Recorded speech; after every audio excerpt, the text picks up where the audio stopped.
Hi everyone, இது Tamil story line channel. நம்ம பார்த்துட்டு இருக்கிறது my secret hotel romantic investigation Korean drama. இன்னைக்கு பார்க்க போகிறது 8வது எபிசோட். ப்ரீவியஸ் எபிசோடில் கல்யாண பொண்ணான சூயா அவளோட லவ்வரோட ஓடி போயிடுறா. ஹீரோ இந்த சான்ஸை யூஸ் பண்ணிட்டு ஹீரோனை எப்படியாவது தன்னோட வாழ்க்கையில மறுபடியும் கொண்டு வந்துருன்னு சொல்லிட்டு ஹீரோன் கிட்ட அப்படி இப்படின்னு பேசி ஹீரோக்கும் ஹீரோனுக்கும் கல்யாணம் நடந்துருது. இவங்க கல்யாணம் நடந்துட்டு இருக்கிற அதே நேரத்துல இன்னொரு பக்கத்துல அந்த சின்ன பொண்ணை யாரோ கொலை பண்ணிடுறாங்க. இந்த எபிசோட் ஆரம்பிக்கும் போது ஹீரோயின் நைட்டு அவங்க தங்கியிருக்கிற அந்த ஹனிமூன் ஸ்வீட்ல பாத்ரூம் போலான்னு சொல்லிட்டு எந்திரிச்சு பாத்ரூம் கதை ஓப்பன் பண்ணா அங்க இறந்து போய் டெட் பாடியா இருக்கிற சின்ன பொண்ணை பார்த்துட்டு பயந்து கத்தி அலறி மயக்கம் போட்டு விழுந்துடுறாங்க. அப்படியே டப்புன்னு கண் முழிச்சு பார்த்தா அங்க மெடிக்கல் ரூம்ல இருக்காங்க. பக்கத்துல அந்த பிஆர் பொண்ணு உட்காந்துட்டு இருக்கா.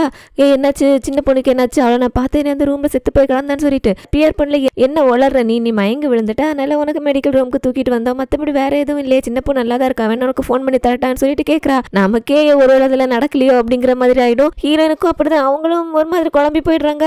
அப்படின்னா இது என்னது, அப்ப நான் கண்டதெல்லாம் கனவா, சின்ன பொண்ணுக்கு ஏதோ ஆகிற மாதிரி நான் கண்டது கனவுன்னா அப்படின்னா எனக்கு நடந்த கல்யாணமும் கனவா, என்ன நடந்துட்டு இருக்குன்னு சொல்லிட்டு பயங்கரமா குழம்பிடுறாங்க. பியர் பொண்ணுல உன்னோட கனவெல்லாம் ரொம்ப வித்தியாசமா இருக்கு, ஒரு மாதிரி ட்ரெஸ் சேஞ்ச் பண்ணிட்டு வா வெளியே போலான்னு சொல்லிட்டு ஹீரோயின் அப்படியே வெளியே கூட்டிட்டு போறா. ஹீரோயினும் திருப்பி திருப்பி கேட்டே வராங்க, ஏன் இது எல்லாமே கனவா, அந்த மாதிரி எதுவுமே நடக்கலையா அப்படின்ட்டு. பியர் பொண்ணு வா சொல்றேன் வான்னு சொல்லிட்டு கூட்டிட்டு போயிட்டு அங்க பிரஸ் பீப்புள்லாம் இருக்காங்க. அவர் முன்னாடி ஹீரோ உட்காந்துட்டு இருக்காரு. அவர் பக்கத்துல உட்கார வச்சிடறா. ஹஸ்பண்ட் அண்ட் ஒய்ஃபா ரெண்டு பேரும் பிரஸுக்கு இன்டர்வியூ கொடுக்க போறாங்களா. ஹீரோனுக்கு ஐயோ இப்பதானே கனவு மாதிரி இருந்தது, அப்போ கல்யாணம் நடந்தது நிஜம்னா அப்ப சின்ன பொண்ணு இறந்தது நிஜமா தானே இருக்கணும், சின்ன பொண்ணு டெட் பாடி நான் பார்த்தேனே, ஆனா இவ சின்ன பொண்ணு இறந்து போகல அப்படிங்கிறாளே, இதுல எது கனவு எது நிஜம்னு தெரியலையே ஐயோன்னு சொல்லிட்டு பக்கத்துல இருக்க ஹீரோ பாக்குறாங்க. அவர் சந்தோஷமா உட்காந்துட்டு இருக்காரு.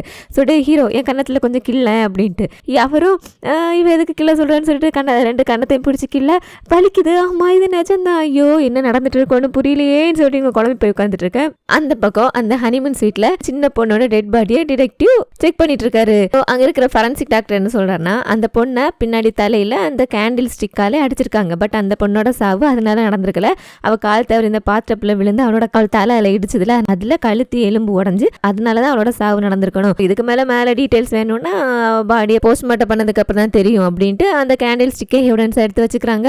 ஏற்கனவே முதல் கொலை பண்ண கில்லர் யாருன்னு கண்டுபிடிக்கல, இல்ல இன்னொரு கொலையா, சரி கண்டுபிடிப்போம், ஆனா இந்த டெட் பாடியை இப்ப பப்ளிக்கா எல்லாம் தெரியுற மாதிரி எடுத்து போக முடியாது, உங்களுக்கு ஹோட்டல் கிட்ட பேர் வந்துன்னு சொல்லிட்டு நடந்த ரெண்டு கொலையுமே வெளியே சொல்லியிருக்க மாட்டாங்க. இந்த டெட் பாடி எப்படி எடுத்து போலான்னு கேட்கும்போது அந்த செக்யூரிட்டி ஹெட் இருக்கான அவன் ஸ்டாஃப்ஸுக்கு மட்டுமே யூஸ் பண்ற ஒரு எலிவேட்டர் பின்னாடி இருக்கு, அது வெளியே போயிடலான்னு சொல்லிட்டு டெட் பாடி எடுத்துட்டு போயிட்டு இருக்கும்போது அங்க அப்பதான் டிடெக்டிவ் கவனிக்கிறாரு, அங்க கல்யாண பொண்ணு ஹீரோனோட பேர்ல இருக்கு அப்படின்ட்டு. அதை பதில் இவர் இது எப்ப நடந்ததுன்னு கேட்க டிடெக்டிவ் ஹெட் இல்ல அது நடந்துச்சு சார்னு சொல்லிட்டு மேலோட்டமா சொல்ல இவரா குழம்பியே போயிடுறாரு. நிஜமா உங்க ஹோட்டல் வித்தியாசமான ஒரு ஹோட்டல் தாயா, என்னென்னலாமோ நடக்குதுன்னு சொல்லிட்டு இவர் சின்ன பொண்ணு டெட் பாடி எடுத்துட்டு போக இங்க மறுபடியும் இன்டர்வியூ நடக்கிற இடத்துல வந்தோம்னா அங்க இப்ப எந்த ஸ்டோரி எப்படி தெரியுமா பிரஸுக்கு இவங்க கொடுக்குறாங்க, சிண்ட்ரெல்லா ஸ்டோரி மாதிரி. அதாவது சிண்ட்ரெல்லாவோட ஸ்டெப் மதர் கிட்ட தத்து பிள்ளை மாதிரி வளர்ற ஒரு பொண்ணு, அதுக்கப்புறம் ஒரு இளவரசன் மேல காதல் வந்து அந்த இளவரசன் அவளை கல்யாணம் பண்ணிக்கிட்டு அதுக்கப்புறம் அவளுக்கு ஹாப்பி எண்டிங்கா கொடுக்குறான் அப்படிங்கறதானே நம்ம சிண்ட்ரெல்லாவோட ஸ்டோரி. அதே மாதிரி தானே ஹீரோனோட லைஃப், இவங்க ஒரு ஃபாரின் அடாப்டி, அதுக்கப்புறம் ஹீரோ மேல ஒரு பணக்காரன் இப்ப கல்யாணம் பண்ணிருக்காங்க. சோ இது சிண்ட்ரெல்லா ஸ்டோரி அப்படின்னு சொல்லிட்டு எல்லாரும் ஹீரோயின் சிண்ட்ரெல்லா மாதிரியும் ஹீரோ பிரின்ஸ் மாதிரியும் ஹீரோயினுக்கு வாழ்க்கை கொடுத்துட்டாங்கிற மாதிரி கொண்டு போறாங்களா. ஹீரோயினா இங்க பாருங்க, நான் ஒரு ஃபாரின் அடாப்டி தான், ஆனா அதுக்காக நான் ஒரு பணக்காரனை கல்யாணம் பண்ணிக்கிட்டு அதுல என்னோட வாழ்க்கையை கொண்டு போறேன்னு நினைக்கிற பொண்ணு நான் இல்ல அப்படின்னு இவங்க டென்ஷன் ஆயிடுறாங்க. ஹீரோ இங்க பாரு, அவங்க ஹோட்டலோட நல்லதுக்கு தானே இப்படி எழுதுறாங்க, எழுதிட்டு போட்டுமே இதுல உனக்கு என்ன ஆயிட போகுதுன்னு சொல்லிட்டு இவர் ஹீரோயின் அமைதியாக்க பார்க்க ஹீரோயின் எனக்கு என்ன ஆக போகுதா, எனக்கு தாண்டான்னு சொல்லிட்டு இவங்களும் சண்டைக்கு வர அதை பார்த்துருந்த பியர் பண்ணல. சரி இதோட இன்டர்வியூ முடிஞ்சது, அதோட இப்ப அவங்க ஹனிமூனுக்கு கிளம்ப போறாங்க அப்படின்ட்டு இவங்க ரெண்டு பேரையும் கூட்டிட்டு போயிட்டு ஹீரோயினை கார்ல ஏற்றி ஹனிமூனுக்கு வேற அனுப்பி வைக்கிறா. ஹீரோயின் என்னது ஹனிமூன், ஹோட்டலுக்காக சும்மா கல்யாணம் பண்ணிக்கிட்டு அப்படியே போயிடலான்னு பார்த்தா இவ ஹனிமூனுக்கு வேற அனுப்பி வைக்கிறாள். என்னடி நான் போக மாட்டேன்னு சொல்லும்போது இவளை இங்க பாரு, ஹனிமூனுக்கு நீ போய் ஆகணும், போகலன்னா அதையும் ப்ளஸ் வந்துட்டு அப்புறம் இது உண்மையான கல்யாணம் இல்லைன்னு சொல்லிட்டு எழுதிருவாங்க. 2 நைட்டு 3 டே ஹனிமூன் போறாங்களா, அதுல 3வது நாள் அங்கேயும் ஒரு பிரஸ் மீட்டிங் இருக்கு, அதனால ஒழுங்கா நல்ல பிள்ளையா கிளம்பி போயின்னு சொல்லிட்டு அவளே ஹீரோனுக்கு துணியெல்லாம் பேக் பண்ணி கார்ல ஏத்தி ஹீரோட அனுப்பி வச்சிடா. இவளுக்கு இவளோட பிரச்சனை, எப்படியாவது பாஸை விட்டு ஹீரோயின் தள்ளி இருந்தா போதும்னு கார்ல வந்துட்டு இருக்கும்போது ஹீரோயின் இன்னும் குழப்பத்துல தான் இருக்காங்க. அவங்களுக்கு தெரிஞ்சுக்கிட்டே ஆகணும் கல்யாணம் நடந்தது உண்மை அப்படிங்கிற பட்சத்துல டெட் பாடி அவங்க பார்த்தது உண்மையா தானே இருக்கணும். ஹீரோ கிட்ட கேக்குறாங்கன்னா எப்படி மயங்கி விழுந்தேன் அப்படின்ட்டு. ஹீரோவும் அதுவா ஒன்னும் இல்லையே, நல்லா தூங்கிட்டு இருந்தேன், திடீர்னு உன்னோட அலறல் சத்தம் கேட்டுச்சு, வந்து பார்த்தேன் மயங்கி விழுந்திருந்தேன், அப்புறம் உன்னை தூக்கிட்டு போய் நாங்க மெடிக்கல் ரூம்ல விட்டுட்டோம், அவ்வளவுதான் சொல்லிட்டு அது சின்ன பொண்ணு இறந்த விஷயத்த ஹீரோ கிட்ட மறைக்கிறாங்க. ஏன்னா ஹீரோ கிட்ட சின்ன பொண்ணு இறந்துட்டா அப்படிங்கறத சொல்லும்போது இவங்க கண்டிப்பா அந்த பொண்ணு இறந்துருக்கிற பட்சத்துல இவரோட கூட எல்லாம் இங்க போறதுக்கு சம்மதிக்க மாட்டாங்கல்ல. இப்பதான் கல்யாணம் ஜோடி எதுக்கு ஹனிமூன் போகல அப்படி இப்படின்னு பிரஸ் பீப்புள் கேள்வி கேட்க ஆரம்பிப்பாங்க. அப்படி இப்படின்னு சொல்லிட்டு ஹோட்டலுக்காக இதை சொல்ல வேணாம் அப்படின்னு சொல்லிட்டு எல்லாரும் சேர்ந்து அதை மறைக்கிறாங்க. இங்க பாவம் பாச காமிக்கிறாங்க. அவன் இருக்கிற அந்த ரெசார்ட்ல தான் அப்படியே சும்மா நடந்து போயிட்டு இருக்கான். நேத்து கூட ஒரு பொண்ணு வந்துட்டு என்னோட ஹஸ்பண்ட் மாதிரி இருக்கீங்கன்னு சொல்லிட்டு வந்து நின்னுப்பாளே, அந்த பொண்ணு அங்க என்னமோ தேடிட்டு இருக்கா. ஹீரோ போயிட்டு இவர் போயிட்டு என்ன தேடுன்னு கேட்கும்போது ஒரு ஹார்ட் ஷேப்ல ஒரு சின்ன கல் தேடிட்டு இருக்கானா. அந்த ஹார்ட் ஷேப் கல் மட்டும் கிடைச்சிச்சுன்னா இவளுக்கு அவளோட லவ் அவ கூடவே இருக்கும், அவகிட்ட திருப்பி வந்துடும் அப்படின்னு சொல்லிட்டு ஒரு நம்பிக்கையா. அந்த மாதிரி கல் எனக்கு கிடைக்குதான்னு சொல்லிட்டு தேடிட்டு இருக்கேன், பட் எனக்கு கிடைக்கவே இல்லைன்னு சொல்லிட்டு அந்த பொண்ணு தேடிட்டு இருக்கு. அது பாஸோட கண்ணில் பட்டுது. ஸோ பாஸ் எடுத்து இது வாய்ந்த அப்படின்னு சொல்லிட்டு கொடுக்கும். இந்த பொண்ணு சரி நீங்க தானே கண்டுபிடிச்சிங்க, அதனால உங்ககிட்ட இருக்கட்டும், இதை நீங்க தொலைச்சிடக்கூடாது, இந்த ஸ்டோனை நீங்க தொலைச்சிட்டீங்கன்னா அப்புறம் உங்க லவ்வும் உங்களை விட்டு போயிடுன்னு அதை வச்சுக்கோங்கன்னு சொல்லிட்டு அந்த பொண்ணு பாய் சொல்லிட்டு போக, இவரா இந்த ஒரு கல்லுலயா என்னோட லவ் என்ன விட்டு போயிட போகுது அப்படின்னா தூக்கி போட்டு பிடிச்சி விளையாட்டு இவர் இந்த பக்கமா போக, இவர் இருக்கிற அதே ரெசார்ட்ல தான் ஹீரோ ஹீரோயின் ஹனிமூனுக்கு வராங்க. அட பாவிகளா, இப்படியே எல்லாரும் சந்திக்கணும். வந்தா ஹீரோயின் கண்டிப்பா ஹீரோவோட ஒரே ரூம்ல தங்குறதுக்கு சம்மதிக்கல. ஸோ வேற ரூம் இருக்கான்னு கேட்கும்போது ஹோட்டல்ல இல்ல, எல்லாமே ஃபுல்லா இருக்கு, வேற ரூமே இல்லைன்னு சொல்லிட்டு சொல்லிடுறாங்க. ஸோ வேற வழி இல்ல, ரெண்டு பேரும் ஒரே ரூம்ல தான் தங்கி ஆகணும். ஹீரோயின் ஸ்ட்ரிக்டா சொல்லிடுறாங்க, எங்க பாரு நான் ஒன்னும் உன் மேல இருக்கிற ஃபீலிங்ஸ்ல எல்லாம் கல்யாணம் பண்ணிக்கல, ஹோட்டலுக்காக நான் கல்யாணம் பண்ணிக்கிட்டேன், அதனால நீ அட்வான்டேஜ் எடுக்கிற வேலையெல்லாம் வச்சுக்காத என்னன்னு சொல்லிட்டு. ஹீரோ நிஜமா நீ ஹோட்டலுக்காக தான் கல்யாணம் பண்ணிக்கிட்டேன், என் மேல உனக்கு எந்த ஃபீலிங்ஸ் இல்லையான்னு கேட்கும்போது ஹீரோயின் இல்லையே, உண்மையில எனக்கு வேற என்ன ஃபீலிங்ஸ் இருக்கணும், அதெல்லாம் அப்பவே முடிஞ்சு போச்சு, இந்த மாதிரி என்ன எதுவும் வச்சுக்காதுன்னு சொல்ல ஹீரோ இல்லைங்க பாரு நான் உங்ககிட்ட ஒன்றும் சொல்லணும், நம்ம ரெண்டு பேரும் மறுபடியும் ஸ்டார்ட் பண்ணலாமான்னு சொல்லிட்டு கேட்க வராரு. அதுக்குள்ள யாரோ ரூம் கதவை தட்டுறாங்க. யார்டான்னு ஓப்பன் பண்ணி பார்த்தா அங்க அந்த சூயா பொண்ணு வந்து நிக்கிறா. இவ இதுக்கு எங்க வந்திருக்கானா, லவரோட ஓடி வந்துட்டான்ல, எங்க போறதுன்னு தெரியல, கல்யாணத்துக்கு ஹனிமூனுக்கு இங்க வரதுக்கு தானே புக் பண்ணியிருந்தாங்க. ஸோ இவ ஓடி வந்துட்டதுனால ஹீரோக்கு கல்யாணம் நடந்திருக்காது. ஸோ ஹீரோ கண்டிப்பா தனியா இங்க வர போறது இல்ல, இந்த ரூம் நாம யூஸ் பண்ணிக்கலாமேன்னு சொல்லிட்டு அந்த பொண்ணு அந்த லவ்வரையும் கூட்டிக்கிட்டு இங்க வந்திருக்கா. ஹீரோ கூட ஹீரோனை பார்த்துட்டு இவ இங்க என்ன பண்றான்னு சொல்லிட்டு, இங்க என்ன பண்ணுவாளா, அவ என்ன கல்யாணம் பண்ணியிருக்கா, அதனால என் கூட எங்க ஹனிமூனுக்கு வந்திருக்கான்னு சொல்லிட்டு இந்த பொண்ணா என்னது நான் கல்யாணத்தை விட்டு ஓடி போனதோ இந்த பொண்ணை சப்ஸ்டியூட்டா கல்யாணம் பண்ணிக்கிட்டே நான் சொல்லிட்டு ஹீரோயினுக்கா சப்ஸ்டியூட் அப்படிங்கிற வார்த்தை கேட்டதும் நான் சப்ஸ்டியூட்டான ஒரு மாதிரி ஆயிடுது. ஹீரோ மறைக்க ஹீரோ அம்மா தாயே வா தயவு செஞ்சு சும்மா இருமா, இப்போ உனக்கு என்ன வேணும்னு கேட்க அந்த லவ்வரை கூப்பிட்டு இவருக்கு இன்ட்ரோ கொடுக்குறா. ஹீரோக்கு இப்பதான் தெரியுது ஓ கூடவே சுத்திட்டு இருந்த செவ்வாழை தான் அவளோட லவ்வர் அப்படின்ட்டு. வந்ததோட மட்டும் இல்லாம இந்த ரூமை நானும் அவனை யூஸ் பண்ணிக்கிறோம், நீங்க உங்களோட சப்ஸ்டியூட்டை கூட்டு வெளியே போய் ஆகணும்னு சொல்லிட்டு ஒத்த காலில் நிக்கிறா. ஹீரோனுக்கு வருது கோவம், எங்க பாரு அவளை நீயே சமாளிச்சுக்கோ, எனக்கு ஒன்று இந்த ரூம்ல இருக்கணும் அவசியம் இல்லைன்னு சொல்லிட்டு ஹீரோயின் கோவமா வெளியே போயிடுறாங்க. அங்க பக்கம் எங்க போயிட்டு ஹீரோ கிட்ட போயிட்டு ஒரு நிமிஷம் இரு வெயிட் பண்ண, நான் அவகிட்ட எப்படியாவது பேசி அவளை நான் வெளியே போக வச்சிடறேன் இருன்னு சொல்லிட்டு இந்த பொண்ணு கிட்ட மறுபடியும் வந்து மரியாதையை வெளியே போன்னு சொல்ல இவ இல்ல போக முடியாதுன்னு சொல்ல இந்த நேரத்துக்கு கரெக்டா பாஸ் இந்த ரூமுக்கு ஹீரோவையும் ஹீரோ கல்யாணம் பண்ணிக்கிட்டு அந்த சூயா பொண்ணை பாக்குறதுக்காக வரான். என் பாஸுக்குமே தெரியும் ஹீரோ சூயா பொண்ணை கல்யாணம் பண்ணிக்கிட்டு இங்கதான் ஹனிமூன் வர போறாங்க அப்படின்ட்டு பார்த்து கங்க்ராச்சுலேஷன் சொல்லலாம் அப்படின்னு சொல்லிட்டு வரான். வந்தா இங்க ஹீரோ சூயா பொண்ணை வெளியே போன்னு சொல்றதும் சூயா பொண்ணு நான் போக மாட்டேன் நீ போன்னு சொல்றது இவங்க ரெண்டு பேரோட குரலும் கேக்குதா. சரி ஓகே கப்பிள்ஸ்குள்ள ஏதோ சண்டை போல இருக்கு, நாம இப்ப பார்க்க வேணாம் போயிடலான்னு சொல்லிட்டு உள்ள என்ன நடக்குதுன்னு தெரியாம உள்ள யாரு இருக்காங்கன்னு தெரியாம பாஸ் போயிட்டான். இங்க ரூமுக்குள்ள சூயா பொண்ணு கிட்ட எவ்வளவு பேசினாலும் அந்த பொண்ணு கேட்கவே மாட்டேன்றா. இந்த ரூம் அவ தான் யூஸ் பண்ணிப்பேன்னு சொல்லிட்டு சொல்றா. ஹீரோயின்ல என்னமோ பண்ணிட்டு போங்கடா நான் கிளம்புறேன்னு சொல்லிட்டு அவங்க வெளியே வந்துடுறாங்க. வந்தவங்களுக்கு அந்த பொண்ணு ஓடி போகிறேன்னா இந்நேரத்துக்கு ஹீரோ அவளை தானே கல்யாணம் பண்ணிக்கிட்டு இதே ரெசார்ட்ல ஹனிமூன் கொண்டாட வந்திருப்பாரு. இப்ப என்னவோ எம்எல் அக்கறை இருக்கிற மாதிரி அப்படி பேசலான்னு சொல்லிட்டு இவங்க ஃபீல் பண்ணிட்டு நின்றுட்டு இருக்கும்போது இவங்களுக்கு பாஸ் கிட்ட இருந்து கால் வருது. இங்க ஒரு காமெடி என்னன்னா ஹீரோயின் இந்த பக்கம் இருந்து பேசுறாங்களா, பாஸ் அந்த பக்கம் நின்றுட்டு இருக்காரு. ரெண்டு பேரும் ஒரே இடத்துல நிக்கிறோம் அப்படிங்கறது தெரியாமலே அங்க பாஸ் என்ன எப்படி இருக்க நல்லா இருக்க கல்யாணம் நல்லபடியா முடிஞ்சுதா எப்படி போயிட்டு இருக்குன்னு சொல்லிட்டு கேட்க ஹீரோயின் அவர்கிட்ட உண்மையே சொல்லலையே, சைவரமையா நல்லா போயிட்டு இருக்கு ஒன்னும் இல்லையே பிரச்சனை இல்லைன்னு சொல்லிட்டு ஹீரோயின் நார்மலா பேசுறாங்க. இப்படி பேசிட்டு இருக்கும்போது பாஸ் கொஞ்சம் திரும்பினா கூட போதும் ஹீரோயினை பாத்துருவாங்க. பட் அவர் திரும்பல, அவர் அங்க பார்த்து பேசிட்டு இருக்காரு. இப்படி ஹீரோயின் பேசிட்டு இருக்கும்போது அங்க ஹீரோ வந்தவர் யார்கிட்ட பேசுறாங்க, அந்த பாஸ் கிட்ட பேசுறேன், எங்க கூட போனை கொடுன்னு சொல்லிட்டு போனை பிடுங்க பாக்க ஹீரோயின் தர முடியாதுன்னு சொல்லிட்டு கொடுக்க மாட்டேன்னு சொல்ல கரெக்டா இந்த நேரம் பார்த்து பாஸ் திரும்புற பாஸுக்கு தெரியுது ஹீரோவோட முதுகு தான் அந்த பக்கம் நிக்கிற பொண்ணு யாருன்னு தெரியல. உன்னை இவன் நினைச்சிட்டாரு சூயாவோட தான் பேசிட்டு இருக்கான்னு நினைச்சிட்டு இவங்க ரூம்லயே சண்டை போட்டுட்டு இருந்தாங்க. இப்ப வெளியே வந்து சண்டை போடுறாங்க. புதுசா கல்யாணம் ஆனவங்களால இப்படிதான் போல இருக்குன்னு சொல்லிட்டு சிரிச்சுட்டு அவர் போயிடுறாரு. அங்க இருக்கிறது அவரோட ஆளு அப்படின்னு தெரியல பாவம். அதுதான் இங்க ஹோட்டலுக்கு வந்தோன்னா அந்த பியர் பொண்ணுல ஹீரோட கல்யாணத்தை சிண்ட்ரெல்லா வெட்டிங் அப்படின்னு அவங்க ஹோட்டலுக்காக ஒரு ஆர்டிக்கிள் எழுதிட்டு இருக்கா. அப்படி எழுதிட்டு இருக்கும்போது அவளுக்கு அன்னைக்கு ஹீரோயின் மயங்கி விழுந்ததுக்கு அப்புறம் என்ன நடந்தது அப்படிங்கறத யோசிச்சு பாக்குறா. சத்தம் கேட்டு இந்த பொண்ணுமே வந்திருக்கா. சோ ஹீரோ இந்த பொண்ணு கிட்ட உள்ள அந்த சின்ன பொண்ணு இறந்து போயிருக்கா, நீ அவளை பாத்துக்கோ நான் ஹீரோனை மெடிக்கல் ரூம் கூட்டு போறேன்னு சொல்லிட்டு அவர் ஹீரோனை தூக்கிட்டு போயிருக்காங்க. அதுக்கப்புறம் உள்ள வந்து பாத்துருக்கா சின்ன பொண்ணு இறந்து போய் கிடக்குறாளா. இவளுமே பயந்து போயிருக்கா. ஐயோ போலீஸ்க்கு கால் பண்ணுமே சொல்லிட்டு போன் எடுத்து நம்பரை டைப் பண்ணலான்னு போகும்போது பின்னாடி அது சின்ன பொண்ணோட குரல் கேக்குது. அந்த சின்ன பொண்ணுல எதுக்காக நீ இப்படி பண்ண எதுக்காக இப்படி பண்ணேன்னு சொல்லிட்டு அந்த கேண்டில் ஸ்டிக்கால இவளோட தலையிலே பயங்கரமா அடிக்கிறா. சோ இவளும் பயந்து போயிட்டு கத்திட்டு கண்ணு முழிச்சு பார்த்தா இது அவளோட கனவு. ஆக்சுவலா மயங்கி விழுந்து இங்க வந்து ஹீரோ எங்க பாத்துக்கோ டெட் பாடி இருக்குன்னு சொல்லிட்டு போனதுல நிஜம் வெளிச்சம் தான். அதுக்கப்புறம் நடந்தது இப்படி டெட் பாடியை பார்த்ததுனால இவளை அட்டாக் பண்ற மாதிரி கனவோட கண் முழிச்சு பாக்குறாளா. ரொம்ப நேரம் ஆயிடுச்சு, ஐயோ உள்ள நம்ம இங்க இருந்துட்டோம், உடனே இங்க இருந்து கிளம்பணும்னு சொல்லிட்டு வெளியே வந்தா யாருமே இல்லாத இருட்டா இருக்கிற அந்த லாபியில ஏதோ பொண்ணு அழுற மாதிரி சத்தம் கேக்குது. அழுக எங்க இருந்து வருதுன்னு அந்த இடத்துல போய் பார்த்தா அங்க உட்காந்து அழுதுட்டு இருக்கிறது அந்த ரிப்போர்ட்டர் பொண்ணு. நீங்க என்ன பண்ற, இதுக்கா இந்த நேரத்துல இங்க வந்து அழுதுட்டு இருக்கேன்னு கேட்டா, ஹீரோ ரெண்டாவது அந்த பொண்ணை கல்யாணம் பண்ணிக்கிட்டா என்னால தாங்கிக்க முடியலன்னு சொல்லிட்டு இங்க வந்து ஒப்பாரி வச்சுட்டு இருக்கா. இவளா ஐயோ இந்த நேரத்துல இங்க ஏமா வந்து தயவு செஞ்சு கிளம்பி வீட்டுக்கு போன்னு சொல்லிட்டு அவளை அனுப்பி வைக்க அந்த பொண்ணு அழுதுட்டே போயிடுறா. பியர் மேனேஜர் இதுக்கு மேல இங்க இருக்க கூடாதுப்பா, நம்மளும் போயிடலன்னு சொல்லிட்டு அவளும் கிளம்பி வீட்டுக்கு போயிடுறா. அப்படியே இங்க மறுபடியும் ஹீரோ கிட்ட வந்தோம்னா ஹீரோ என்னதான் சுயா கிட்ட பேசினாலும் அந்த பொண்ணு ஒத்துக்கவே இல்லை. சோ இவங்க 2 பேருக்கும் அந்த ரூம்ல தாங்க முடியாது. வெளியே டென்ட் போட்டு அங்க இருக்காங்க. ஹீரோயின் சொல்றாங்க, பெருசா சொன்ன அவகிட்ட பேசி நான் எப்படியாவது அவளை வெளியே போக வைக்கிறேன்னு சொல்லிட்டு. ஹீரோ சொல்றாரு, உனக்கே தெரியல அவகிட்ட யாராவது பேசி ஜெயிக்க முடியும், அதான் நானே வந்துட்டேன்னு சொல்லிட்டு இவங்க 2 பேரும் வெளியே டென்ட் போட்டு தங்கிட்டு இருக்காங்களா. அப்ப கூட ஹீரோ தனியா இருக்கோமே, சரி தன்னோட மனசுல இருக்கிறத ஹீரோ கிட்ட சொல்லிடலாம், நம்மளோட வாழ்க்கையை புதுசா ஸ்டார்ட் பண்ணலாம்னு சொல்லிட்டு ஹீரோ நீங்க பாரு நான் அவங்ககிட்ட ஒண்ணு சொல்லணும், நம்ம 2 பேரும் சொல்லிட்டு ஆரம்பிக்கிறாரு. அதுக்குள்ள பின்னாடி யாரும் வந்துற மாதிரி சத்தம். யாருன்னு பார்த்தா சுயாவோட அந்த லவ்வர்.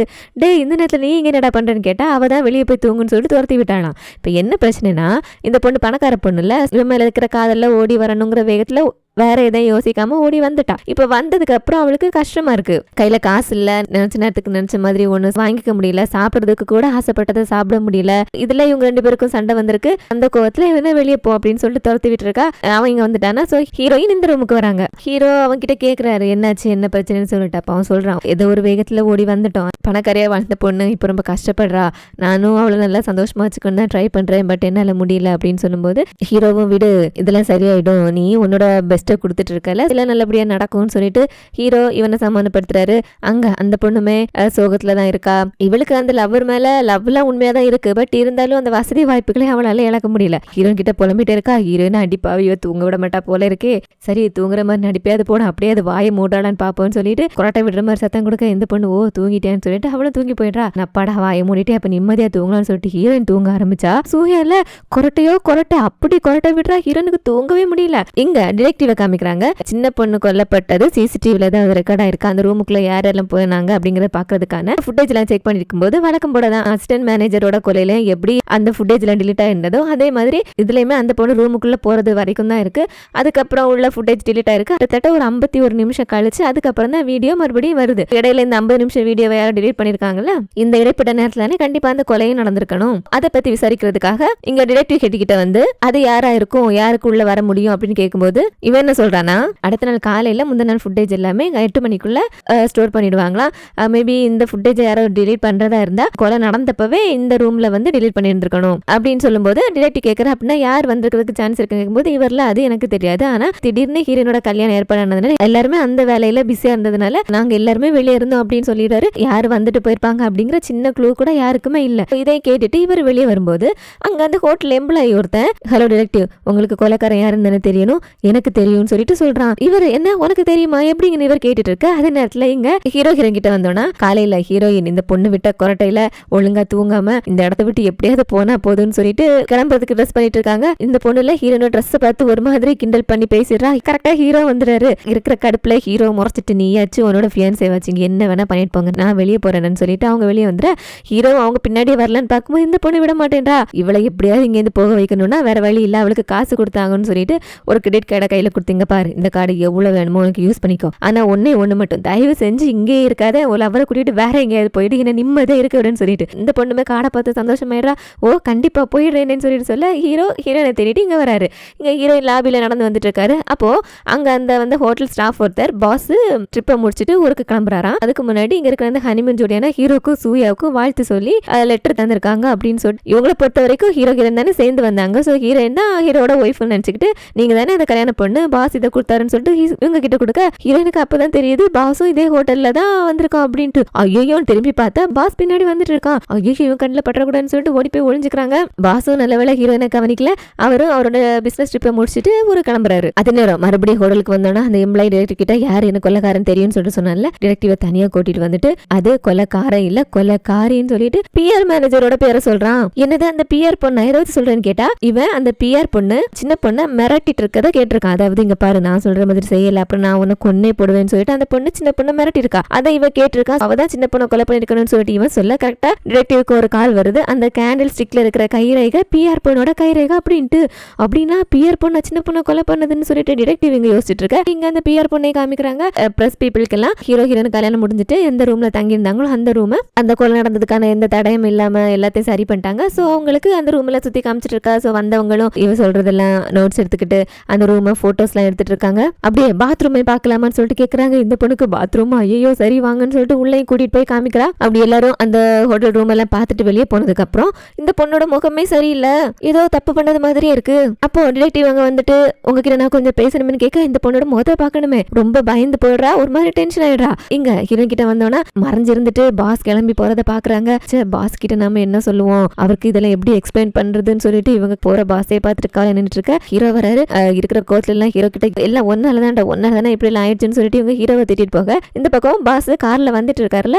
ரொம்ப கொஞ்சம் தூரத்துக்கு வந்ததுக்கு அப்புறம் தான் அவருக்கு கிடைச்சதுல ஒரு ஹார்ட் ஷேப் ஸ்டோனு. அந்த ஸ்டோனை எடுத்துட்டு வரல ரூம்லயே விட்டுட்டு வந்துட்டாரு போல இருக்கு. அடைச்சா விட்டுட்டு வந்துட்டோமே திருப்பி போலாமான்னு யோசிக்கிறாரு. அப்புறம் வேணாம், அந்த ஒரு கல்லுல தனக்கு பிடிச்ச பொண்ணு தானே விட்டுட்டு போயிட போறா, இல்ல அப்படிலாம் இருக்காது அதெல்லாம் சும்மா அப்படின்னு சொல்லிட்டு அதை எடுக்காமலே அப்படியே போயிடுறாரு. இங்க ஹீரோயின் கோமா வந்துட்டு இருக்காங்களா. ஹீரோ இப்படியே சமாதானப்படுத்துன்னு சொல்லிட்டு பின்னாடியே வராரு.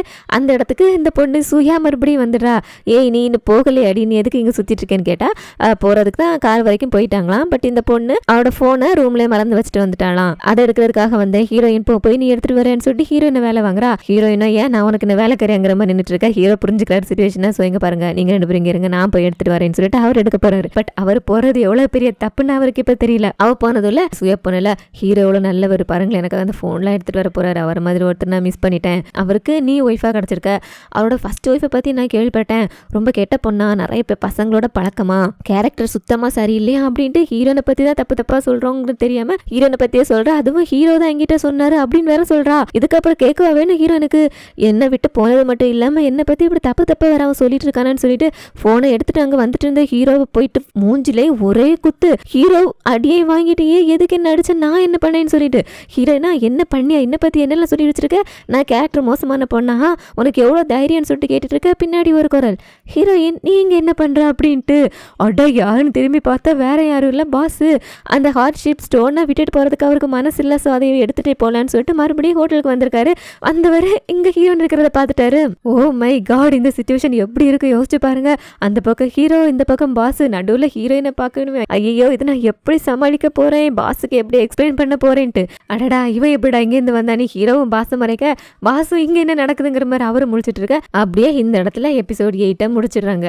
பாவம்ல பாஸோட நிலைமை. உண்மை தெரிஞ்சதுக்கு அப்புறம் அவனோட ரியாக்ஷன் என்னவா இருக்கும், ஹீரோயின் இதை எப்படி ஹேண்டில் பண்ண போறாங்க, யாரை தாண்டா ஹீரோயினுக்கு பிடிச்சிருக்கு, யாரோட சேர போறாங்கன்னு சொல்லிட்டு இந்த எபிசோட் மட்டும் இல்ல இனிமே வரப்போற எபிசோட்ஸ்ல கூட ஹீரோயினுக்கு பாஸை தான் பிடிச்சிருக்கு அப்படிங்கிற மாதிரி தான் போகும். ஸோ யாரடா இதுல ஹீரோ, அவரா இவரான்னு நம்ம பயங்கரமா குழம்பி போயிடுவோம். எண்டிங்ல பயங்கரமான ஒரு ட்விஸ்ட் வச்சிருப்பாங்க. மிஸ் பண்ணாம அடுத்தடுத்த எபிசோட்ஸை மறக்காம பாருங்க. என்னோட இந்த வீடியோ உங்களுக்கு பிடிச்சிருந்துச்சுன்னா லைக் பண்ண மறந்துடாதீங்க. என்னோட எக்ஸ்பிரஷன் எப்படி இருக்கு அப்படிங்கறதையும் கமெண்ட்ஸ்ல சொல்லுங்க. சேனல் ஃபர்ஸ்ட் டைம் பாக்குறீங்கன்னா, சப்ஸ்கிரைப் பண்ணாம பாக்குறீங்கன்னா please do subscribe Tamil story line channel. அடுத்த வீடியோல நாளைக்கு பார்க்கலாம். பாய்.